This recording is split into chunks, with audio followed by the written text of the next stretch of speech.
I think about having a holiday party and then you're in the kitchen alone cleaning up and you're like, oh my God, I need 5 minutes to myself. And as you're in there, you're just like devouring the carrot cake that you had for dinner. Then you feel terrible about it because it wasn't what you planned or what you wanted to do, right? Yeah. And so often we don't advocate for ourselves. And so we run to food in order to fix that need. Yeah. When what we need is somebody else to get their ass in here and help with these dishes because this is not my job to do the dishes for everyone. Welcome to Total Health in Midlife, the podcast for women embracing the pivotal transformation from the daily grind to the dawn of a new chapter. I'm Elizabeth, your host and fellow traveler on this journey. As a life and health coach, I am intimately familiar with the changes and challenges we face during this stage. Shifting careers, changing relationships, our new bodies, and redefined goals and needs as we start to look to the future and ask, what do I want? In this podcast, we'll explore physical, mental, and emotional wellness, offering insights and strategies to achieve optimal health through these transformative years. Yes, it's totally possible. Join me in this amazing journey of body, mind, and spirit, where we're not just improving our health, but transforming our entire lives. Hey everyone, welcome back to the Total Health in Midlife podcast. I am your host, Elizabeth Sherman, and today I have a treat for you. So first, have you ever felt like midlife is a little bit of a whirlwind? Like 1 minute you're juggling family, career, and what's for dinner, and the next you're wondering, who turned up the heat with all these hot flashes, and where are your reading glasses that disappeared again? Well, you're not alone, and that's exactly what we're diving into today. So today I have someone special on the podcast. Sara Fisk is a coach who helps women stop people pleasing and is the host of the Ex Good Girl podcast. This episode is a little bit different because it's not an interview per se, but a conversation between us. And we talk about all things related to food, how we take care of ourselves as women in midlife, and the intersection between that and people pleasing. It's an amazing conversation. So, what gold nuggets will you walk away with today? Well, first, we're going to show you how to embrace those midlife changes without letting the scale define you. We're going to talk about how to stay relevant even though society tells women in midlife that we're not. And next, we're also going to talk about food, but we're not going to talk about it in the way that you might expect. We're talking about how people pleasing impacts how we care for ourselves and specifically how we make choices in our food. And finally, we're going to talk about the secret sauce for self awareness that can transform the way you think about your health and your life. And spoiler alert, it's not just about what you eat or how much you exercise. So, are you ready to join us in this fantastic conversation?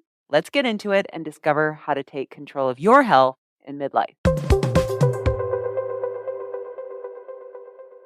Okay, this is going to be a fun, great conversation. Elizabeth Sherman, you're one of my favorite people. Well, you're one of my favorite people. I love seeing you. I love talking to you. We're setting this conversation up so that we can both release it on our podcast. Will you please introduce yourself for my people who need to know who you are? Yes. And then I want you to introduce yourself for my people who need to know who you are, for sure. I am Elizabeth Sherman. I am a life and health coach for women in midlife. And I say health coach because I recently moved from focusing on weight loss to general health. And we can have a conversation about that. But specifically, the woman that I work with, women in midlife have so much shiz coming at them. Hormones, changing relationships with their partner, their family structures are changing, their kids are moving out, their relationships with friends are changing, their parents and their careers, all of that is coming at them. And they're also asking, what is my purpose, right? And that's a lot of what you deal with, Sara. And so I work with women so that their health doesn't get in the way of whatever it is that they want to do in that next phase of life. Well, you and I have had a lot of conversations just because that's exactly where I am navigating changing hormones, an ADHD diagnosis. I have all the things you've said, changing. I became a coach 5, 6 years ago. My older 3 children have left the nest. And it does seem like a period of constant change, things, especially with health. So I'm excited to have this conversation, not just for me, but you are right. The women that I work with, I teach women how to stop people pleasing, perfectionating, and getting stuck in codependency so that at any stage they are in their life, that is not getting in their way. They are not saying yes when they mean no. They are not abandoning themselves in relationships, but they're finding their voice and really being able to show up as who they are. They know what they want. They know how to get it. They know how to show up and be themselves in the world and really enjoy that experience. So I think we're a good pair for this discussion today. Well, yeah. And as you were talking, I'm actually kind of on the other side of menopause. Like I've made it through. I've been thinking about this a lot lately about how as younger women, we kind of put on the brakes, right? And we put our hands out and we're like, I don't want to go through perimenopause. I don't want to go through midlife. Like we resist it. And now that I'm on the other side, and I think because there are so many changes, however, all of those changes really create a freedom on the other side. So I'm talking to all of the listeners out there who are like, oh my God, this is like the worst. Everything is coming at me right now. Look at it as a place of growth because on the other side, you get to rediscover what you want. And if we could band together as women in midlife, we could totally overthrow the patriarchy. Like we are the underdogs here. And so we can like completely change what midlife means, what it means to be a midlife woman. Yeah, I'm excited. It's so interesting because I think what stops us is this real lack of knowledge about our bodies, this lack of medical knowledge in professionals. I mean, I am trying to figure out hormones. I went to see my primary care doctor last week, and he and I have enjoyed my relationship with him. I feel like he's a competent doctor. He said, well, we'll just put you on some estrogen and just kind of see how it goes. And I said, what do you mean, see how it goes? She's like, well, we're just going to have to try a bunch of things. And it's this reaction of like, oh my gosh, there are multiple medicines out there for men to have erections. And it's like not hit or miss. They know exactly what to do. It has been the product of all this research and time spent into men's pleasure. And yet it just seems like the women's hormone part of things is like this scattershot approach to, well, let's just throw a bunch of things at the wall and see what sticks. And meanwhile, the symptoms I'm having. And so the lack of knowledge, first of all, I think me about my own body, but also in the medical world, women's health and hormones just don't seem to have been given a lot of airtime so that we have like real accurate information. Now, I think that is changing, but here I am in this moment. So what are your thoughts about that? I just talked a lot. Yes. No. I have a lot of thoughts about that. First is that it's important to understand that women's bodies were intentionally excluded from medical research until the 1950s because our bodies were considered to be, quote unquote, too complicated with hormones. That being said, women's health is so new still. And many doctors still function, and I don't want to get too much into the menopause thing because we have other things that we want to talk about, but doctors are still working off of tests and results that really are not current. So for many women, and I'm sure yourself included, you go to your doctor and you say, I'm having these symptoms, and your doctor kind of blows you off and says, oh, it's normal. It's just part of midlife. Or even more frustrating, the tests show that you're not in perimenopause or menopause yet. So there's nothing I can do about it. It can feel very disempowering. So we really have a long way to go with that. And it makes perfect sense because men are the ones who are holding the purse strings when it comes to medical research, and they're not interested in women from at least a biological standpoint, right?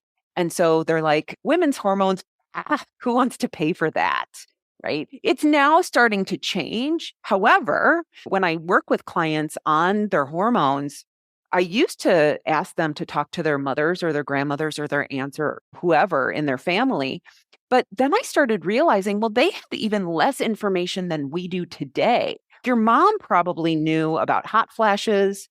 Maybe she knew about insomnia, but what did she really know about her there are like 85 different symptoms of menopause. And Wow. so that can last over 20 years. Yeah. And to segue probably into the conversation that we're going to have, one of those symptoms is weight gain. And so many women will try to fight that symptom of weight gain through dieting because that's what we knew. However, women's bodies in menopause and perimenopause are very different than they used to be when they were in their 30s or even their 20s. Not to mention that all of the diet, not all, it's changing. Most of the diet information that we grew up with, the weight loss information that we grew up with, was based on studies of college-aged men. Women in midlife don't have the same hormonal balance as college-aged men. So what's happening is we're trying to do this eat less, move more thing. And what it's doing is it's creating more stress and imbalance in our bodies and therefore throwing our entire bodies out of whack. So some women will experience more brain fog. They'll have more the rebound effect when it comes to eating because you can only eat so much less and cravings will get bigger. They'll have more insomnia because their body is stressed out.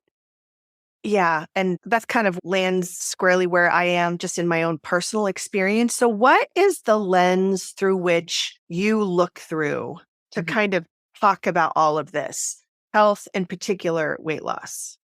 Yeah. So, first of all, we kind of have to back up and really talk about diet culture because we have grown up in a culture where losing weight is better.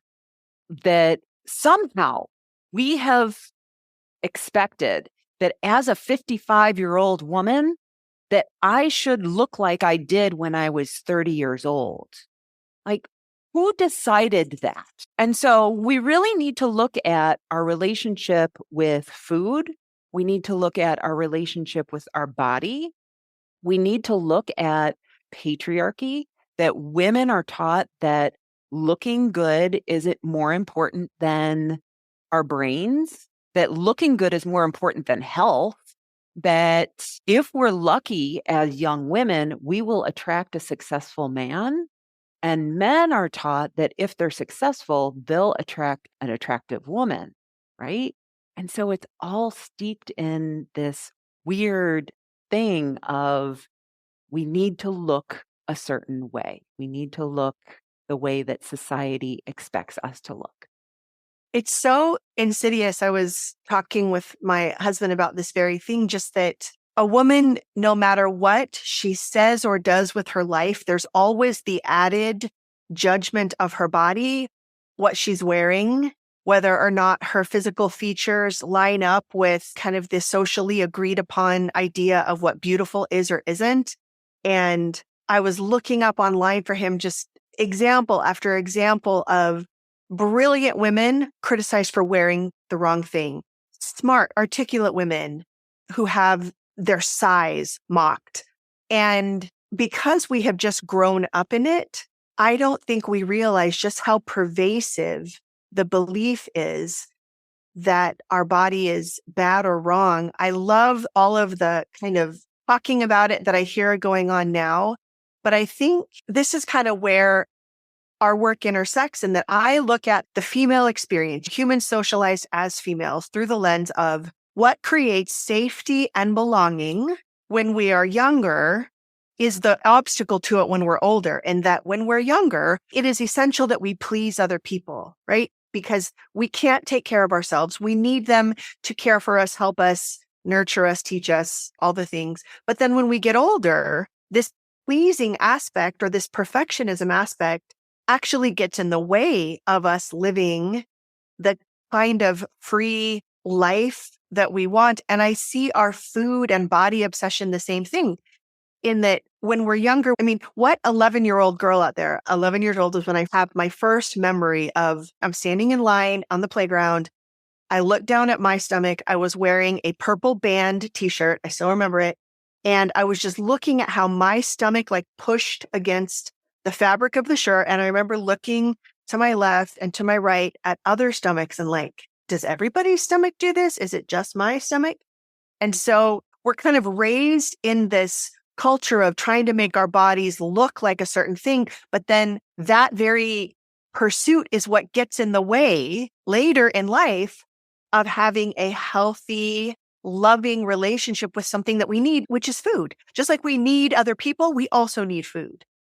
Yeah. Yeah. And not to mention that there are so many cultures who we give to the people that we love through food, right? Mothers will give their children, like, if you're feeling sick, what can I do for Yeah. you? Do you want chicken soup? Do you want orange juice? What can I do for you? And so, yeah, it totally makes sense that we have this balled up relationship with food and with love and with emotions. And plus, no one really teaches us how to have a good relationship with food. Maybe if you're lucky, you see it modeled in your parent. I think that that can probably be a little bit more frequent when we're talking about alcohol, that some people have a healthy relationship with alcohol modeled by their parent. But I think that dieting and food is so interconnected in our culture that it's more difficult to see that in the family structure. Yeah. It's interesting. My mom never once, I never saw her diet. I never saw her care, like count. If she ever went on a diet, I knew nothing about it. We didn't talk a lot about bodies. So I think it swung the other way where we kind of just didn't talk about it. She never commented on my size, never, like, I don't remember one single conversation with her about being thin or is that being more beautiful.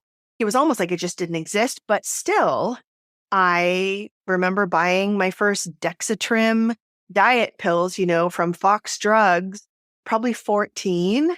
So for me, it didn't even really matter that it wasn't a part of my conversation with my mom, but she did use food as like, love, let me make you something. Are you hungry? Let me feed you. It's unavoidable. It's just the air we breathe. Absolutely. Absolutely. And yeah, so for any listeners out there who have young children who are like, I want to shelter my child from this, you can't, unfortunately. There's actually a really interesting stat that Fiji, I think it was, did not have television, or at least American television. And in 1980, they brought on, I think it was Baywatch or something like that. And within, I want to say 1 to 3 years, many teenage girls started dieting. So we see it on TV, we see it in our culture. It's almost impossible to avoid. So, yeah. So the conversation that you and I are trying to have is not exhaustive or authoritative, but it's what we have found to be helpful as we're talking about healthy relationship with food. And healthy just means it's one that you like the results of. Like that is my definition of healthy. When you have a relationship and you look at the results and you like the results of that, I think that's healthy. How do you define healthy? Well, first of all, I think it's important to say that there are no good foods and bad foods. We've been taught that there are good and bad foods, that brownies are somehow bad and that broccoli is good. That when we think about good foods, we think of broccoli, chicken breast, spinach, all of those things. And then when we think of bad foods, we think of French fries and pizza and everything that's desirable, right? Everything that we've also has been marketed to us as being fun foods, right? So, like going to a party and you have pizza or you have burgers at, cookouts and things like that. So, what I think is actually really important and what my clients really struggle with when we first talk about food is the idea that brownies are actually the same as broccoli. And they're like, but Elizabeth, that can't possibly be true. That if brownies are the same as broccoli, then I'm going to eat brownies all the time. And no, you're not, because you can have one brownie and then two brownies. And then after a certain point, you're not going to feel good anymore. And you're going to start to crave the broccoli.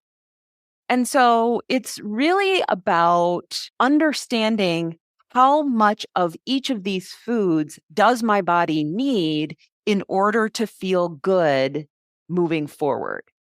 And so as we move into midlife, we start to notice that different foods make us feel differently. So if you have brownies before you go to bed, you might notice that you have trouble sleeping. Definitely, I notice with alcohol. How about you? Yeah, it ruins me. It ruins my sleep for sure. Yeah.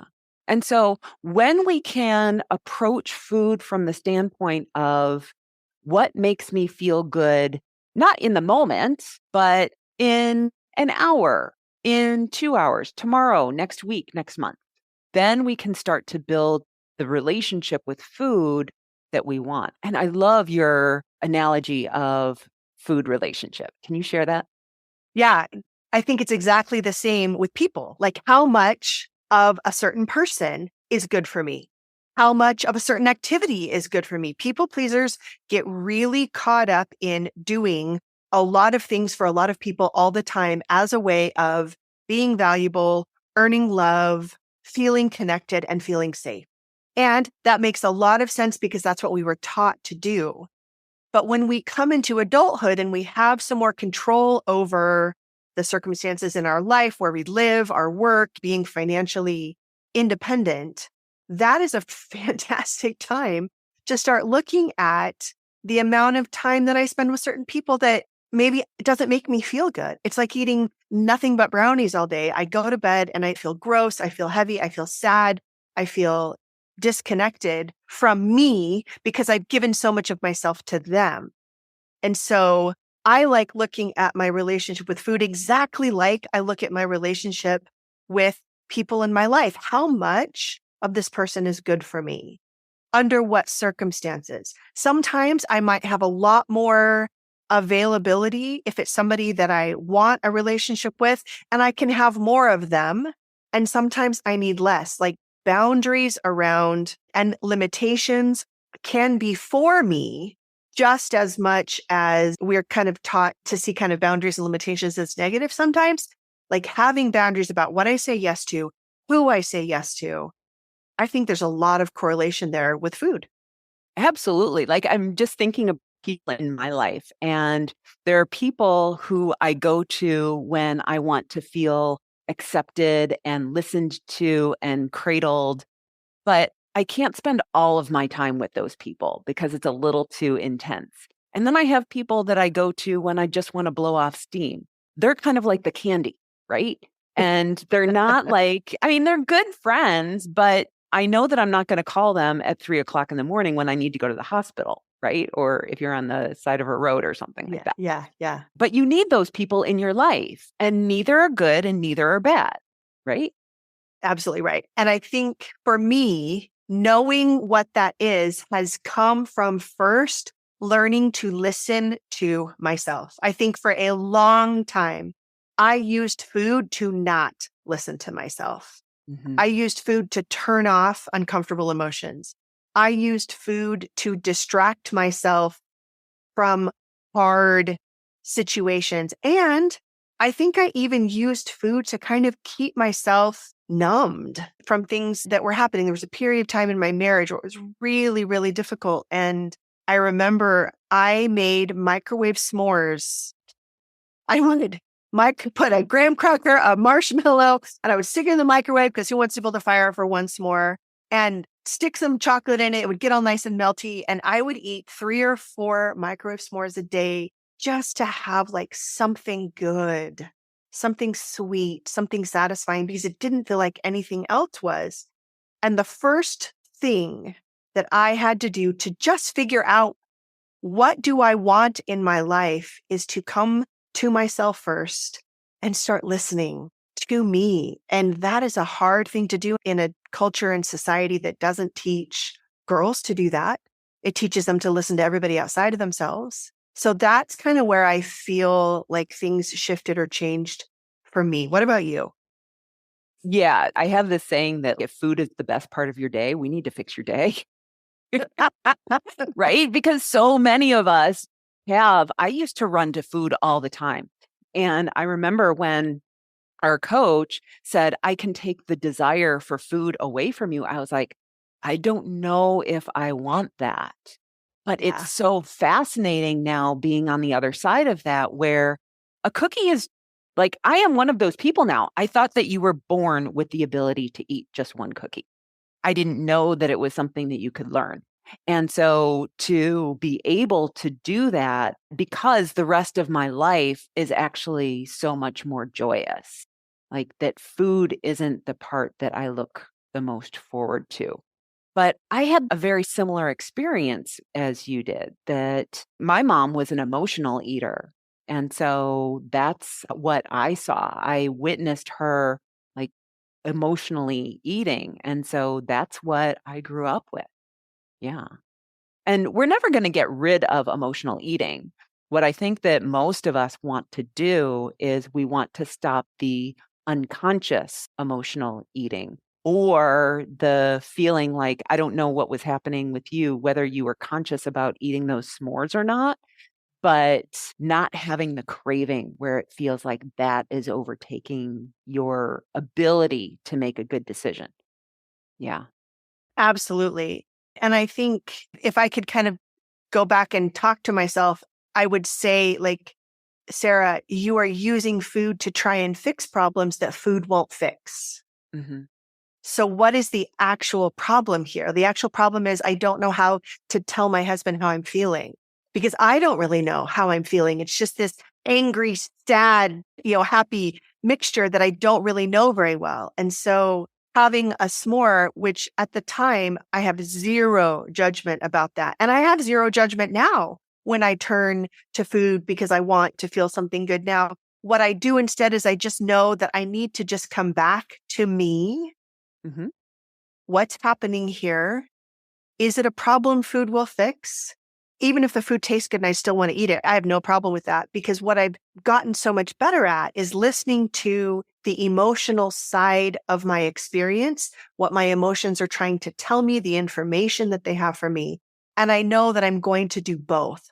I'm going to have the cookie if I want the cookie, and I'm going to address the pain or the sadness or the loneliness. I think when my three older kids who have, since moved away and they're working and going to school, I had a lot of sadness that I think was wrapped up in some of the eating that I was doing. And just befriending my emotions has been the thing that has given me the compass to know, is this something that I'm trying to solve with food? Do I want a cookie? If so, fine. But I also need to just listen to what my body is trying to tell me. Yeah. Like I spent most of my young adult life completely numb. Mm. I prided myself on the fact that I wasn't a crier. And since I've been in your Stop People Pleasing program, I have found myself crying so much, which we could talk about later. But I realized that I was trying to cut out the negative emotions through eating or denying them.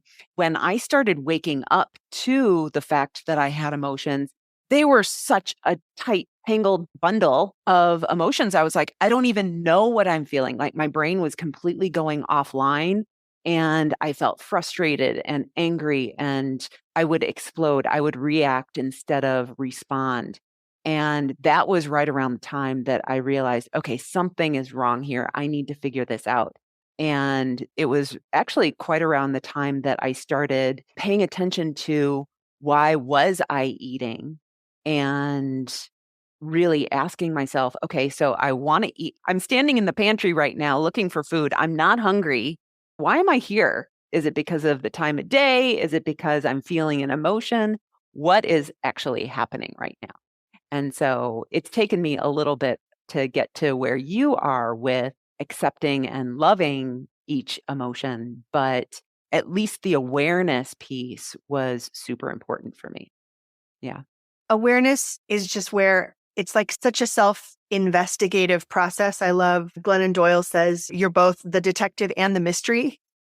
Mm-hmm. You are the mystery that you're trying to also figure out, and unraveling, I think, ourselves. It's such a beautiful process. What I have found for myself is that around every corner, I'm endlessly fascinating. Why I do what I do, why I think what I think.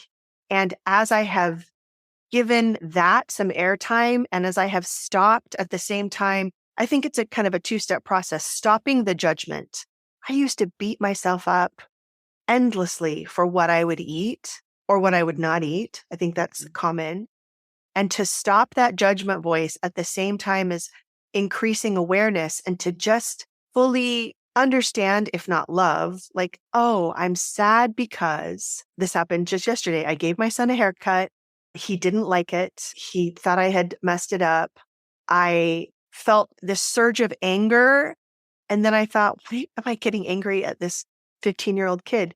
It's because I don't want to be told that I did something wrong, right? Mm-hmm. It's sensitivity to being told that I'm wrong, even about a haircut, and then not wanting him to go to school and be embarrassed that his mom cut his hair wrong, like the story that we tell. And so I love the process of coming to ourselves with this openness about who we are and why we feel what we feel.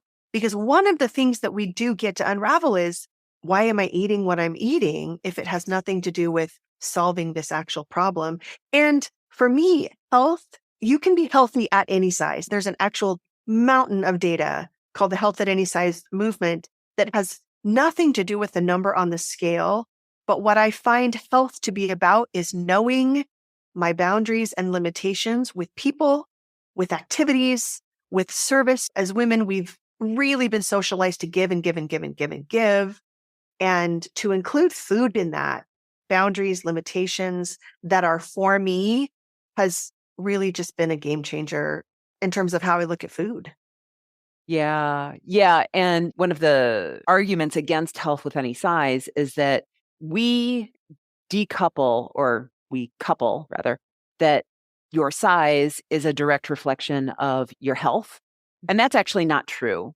And what's actually more important is not so much your size, but what it is that you are eating. So, one example of that is that dairy products can cause knee pain. And so oftentimes people will say, well, if I lose weight, then I will stop the knee pain. Well, maybe all we need to do is change your diet so that you're eating foods that aren't causing inflammation in your body. Now, that may relate to a lower weight, but it might not. And so, something that we were talking about earlier was that I'm trying to lose weight for my health is a very trendy new way of saying, I want to lose weight. And how we know that that's a lie is if you don't lose weight, but you do change your diet and you start exercising and sleeping well and doing all of the things that are good, that make you feel good, but you don't lose any weight and you're still frustrated, then we know that there's something else going on there, right? Yeah. Or if you do lose some weight and it doesn't feel like enough, or if you do get your health numbers, I do think it matters to pay attention to A1C and blood glucose and to avoid diabetes. But if you avoid that and you still want to keep tweaking and doing things, or if you do lose some weight and you just find other things about your body that you want to fix or change, I think it's just kind of this never ending. If you are going to be looking outside of yourself for the markers of what is beautiful, what is sexy, what looks good, it is a never ending merry-go-round of new ideas. And so I think coming home and coming internal is really the only unchanging experience that we can create for ourselves, that we can trust, because I now know what feels good in my body. Mm-hmm. I now know what food feels good in my body. I now know when something is quote unquote off, right? And maybe it's something that I ate. Maybe it's how I'm feeling. I know how to distinguish the two. And that means I have the quote unquote problem, the right problem to solve.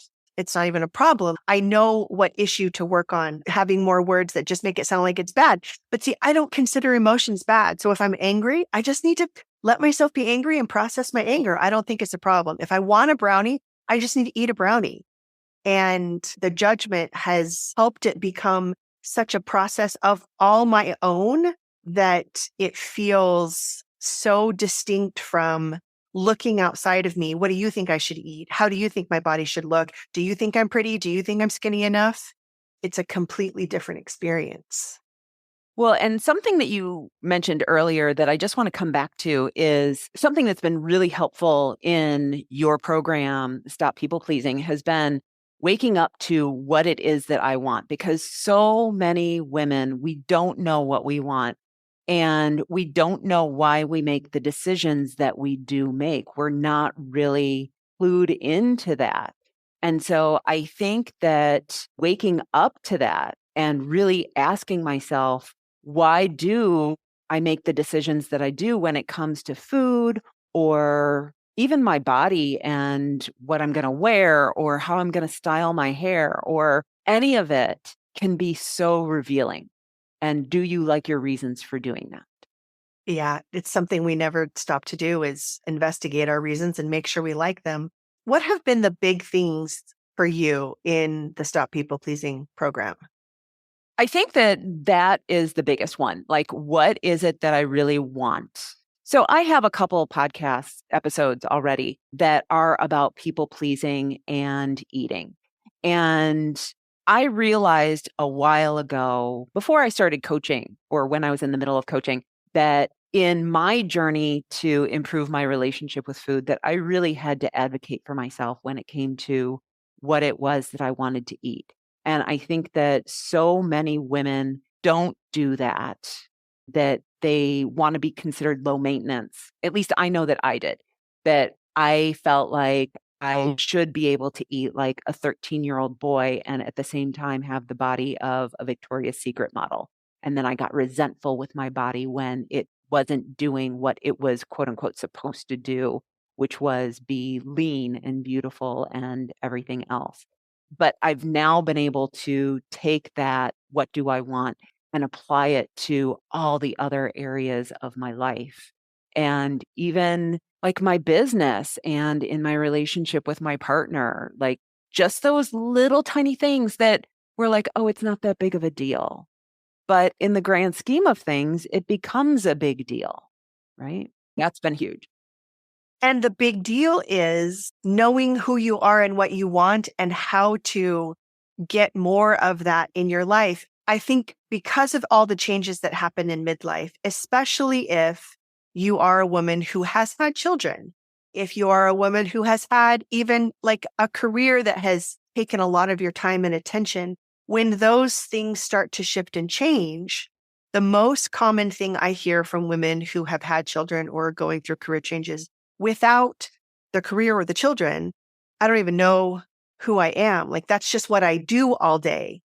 I don't even know what I want. I don't even know what my preferences are. What would I do with a day off? What are my hobbies? What do I enjoy? And so I think you're right that who am I and what do I want is a question that seems so fundamental, but a lot of us don't know. Well, that's because we're told by society what we are supposed to be. We are supposed to be nice. We're supposed to be the good mother, the good daughter, the good employee, the good boss. Like we're supposed to exist for other people. Like I hate the oxygen mask analogy because it tells us that we have to put our own oxygen mask on. We have to be healthy so that we can help other people be healthy. But no, you're a living human being that exists, so you deserve self-care. Think about the way that you think about yourself. If your daughter were to think about that way, herself that way, it would break your heart. So you deserve what it is that you want because you do. You are worthy. Right? Yeah. What is something that feels possible for you now that didn't feel possible before being in Stop People Pleasing? Oh, I have been on this stop people pleasing journey for actually a couple years now. Like being in the program, I started my own journey. Gosh, I think it was about 2 years ago when I didn't want, I'll just say it, men to hug me when I didn't want to be hugged. Like when you're leaving a party and you're saying goodbye and people are like, oh, let me hug you and kiss you. I'm like, no, I'm not a hugger anyway. But then to have this weird man do it just really grossed me out. And so that was my foray into stopping people pleasing. What it's really given me is the ability to not feel bad, to not take on other people's emotions. We talked about enmeshment. So really de-mesh myself from other people's emotions. I don't know how to say that. Yeah, like not taking other people's reactions as my problem. And I think it should be mentioned, you live in a place where hugging and kissing is a cultural expectation, right? It's not just a few weirdos doing it. It's everyone. Yes. Because it's part of the culture where you live. And so I love that you said to not take on the reactions of other people as something about you. That's a hard skill as someone socialized as a woman, and especially in a place where it's just such a part of the culture. Mm-hmm. Yeah. Yeah. It's really been empowering. And, ultimately, there are a lot of people who are like, yeah, go you. And there are some that don't get it. That's okay. Maybe eventually they will. I'm willing to wait. What I love is just deciding for yourself, this is what I want or this is what I do not want. And just because I want it or don't want it is enough. Yeah. Well, and I think that it's also really important, especially if there's anyone listening who has kids who they're like, well, I can't have what I want because I have to take care of these little people in my house. And it's not about saying, this is what I want, and then being selfish. It's just acknowledging that this is what I want, and this is what I want for the people that I love. So, two questions that I really like to ask within my practice is, what would you do if you loved yourself? Mm-hmm. And then how do I want to show up in this relationship? And why those two questions are important is because what would I do if I loved myself? At least answers the question of what do I want? And then how do I want to show up in the relationship? Answers the question of how do I want to show love for the people that I'm in relationship with?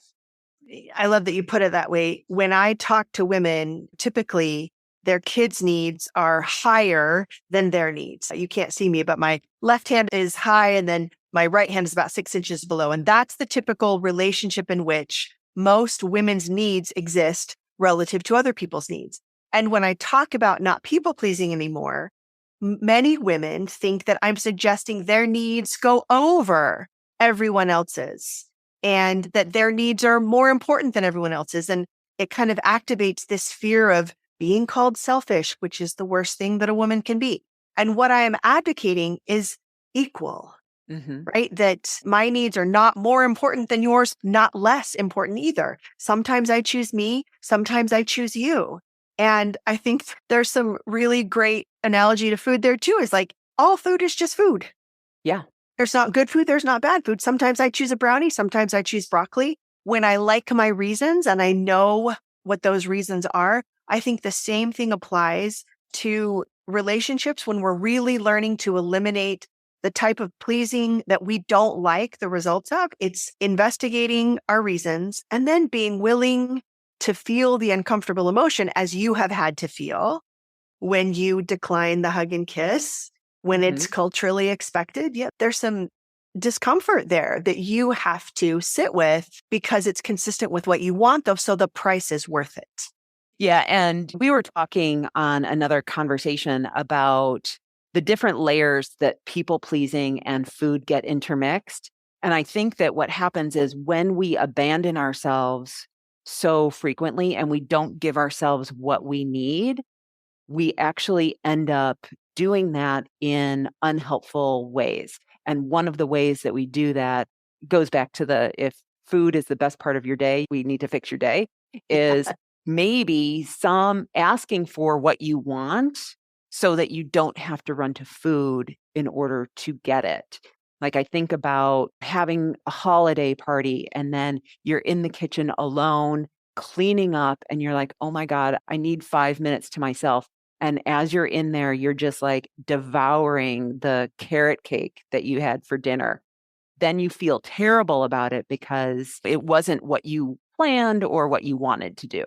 Right. Yeah. And so often we don't advocate for ourselves. And so we run to food in order to fix that need. Yeah. When what we need is somebody else to get their ass in here and help with these dishes because this is not my job to do the dishes for everyone. So I love all the different ways that just knowing ourselves better opens up more possibilities. And I have so appreciated your willingness to have this conversation with me today. Is there anything that we didn't touch on that you really want to make sure gets said? There's one thing that I actually want to talk about as far as people pleasing goes and hormones that we didn't touch on. And I'm going to ask you to do the same thing. So think about that while I'm talking. I'm sure, Sara, that you have so many women in midlife coming to you.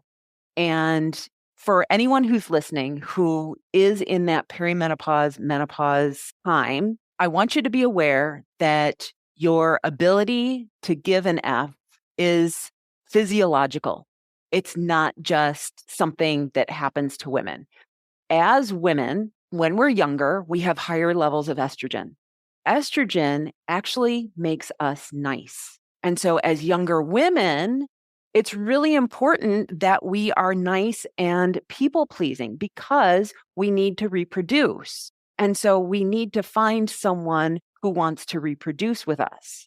As we get older, out of reproductive years, our estrogen levels drop. And when our estrogen levels drop, we are less tolerant of other people's BS. And so I think it's just really important for everyone listening to understand that if you are at that stage where you're like, I just cannot deal with all of this stuff anymore, I need some for me, you are not alone. This is a physiological response.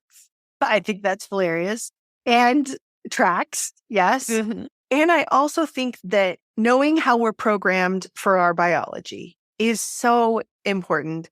And also finding the freedom in that biological programming to still have the experience that we want to have, whether it's not people pleasing anymore, not getting so stuck in whether or not something is perfect, or working out a relationship with food that feels loving and like it cares for us. We can celebrate with food. I love food. When we want to have a great meal, we can have it. And that we know and like our reasons, I think is such a gift that coaching offers us in general. So I really appreciate you being willing to have this conversation. And I just think you're fantastic. And so are you. Sara, you work with folks one-on-one Mhm. and in your group. Is that correct? Any That's other correct. ways people can work with you? No, I do take clients one-on-one. The next Stop People Pleasing group starts the week of February 8th. And people can learn more about that by finding me on social media, Instagram, Sara Fisk Coaching, and checking out the link in my bio there. What about for you? And don't forget, you have your podcast, which is Oh, called that's right. Ex Good Girl. Yes, I'm the host of the Ex Good Girl podcast. Yes. Elizabeth, tell people your podcast and where to find you. Yeah. So my podcast has recently rebranded. It used to be called Done with Dieting, and now it's called Total Health in Midlife with Elizabeth Sherman. You can find me on social at elizabeth.sherman.coach and Instagram, and Total Health by Eliz on Facebook. And then my website is elizabethsherman.com. I work with folks one-on-one and with group. Since I have visibility into my group as well as your group, I think that actually our groups complement one each other really, really well. So you could do Sara's program first and then come into mine and work with through food, or do it the other way around. I think either way works really well, depending on which way you want to go. Well, thank you for being here and for being so thoughtful about this conversation. I appreciate it. Thank you for being here and sharing with my audience. I love it. All right. So thank you so much for joining us in this conversation today.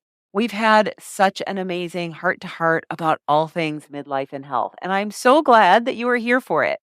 From tackling those midlife changes to figuring out how to have a happy dance with our food instead of a tug of war.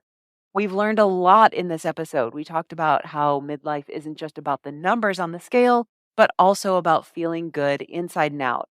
And we dived into how food isn't just something on our plates, it's tied up with our emotions, our relationships, and how we treat ourselves. And let's not forget about setting those boundaries for food, for people, for everything that matters. It's all about knowing what we want, why we want it, and how to make sure that we're living a life that's true to us. And that's some powerful stuff. If you have a friend who's wrestling with these same issues and wants to get her health on track so that it doesn't stand in the way of her dreams, please share this episode with her. It might just be the nudge that she needs. And if this is hitting home for you and you're thinking, I want to get my health on track, then reach out to me. Coaching could be the thing that you're looking for. It's like having someone in your corner cheering you on, helping you sort through the tough stuff, and celebrating the wins with you. So thank you for tuning in. That's all I have for you today. Have an amazing week, everyone, and I'll talk to you next time. Bye-bye. Thank you for tuning in to today's episode. Now, if what we talked about today resonates with you and you're ready to take your health journey further, I want to invite you to schedule a one-on-one call with me. It's an opportunity for us to dive deep into your health goals, explore your unique challenges, and discuss what you've tried before. To book your slot, simply click the link in the show notes or go to elizabethsherman.com/call. Once you do, you'll answer a few thought-provoking questions to get us started. Then all you need to do is show up and we'll take it from there. Let's make your health journey a priority together. See you on the call.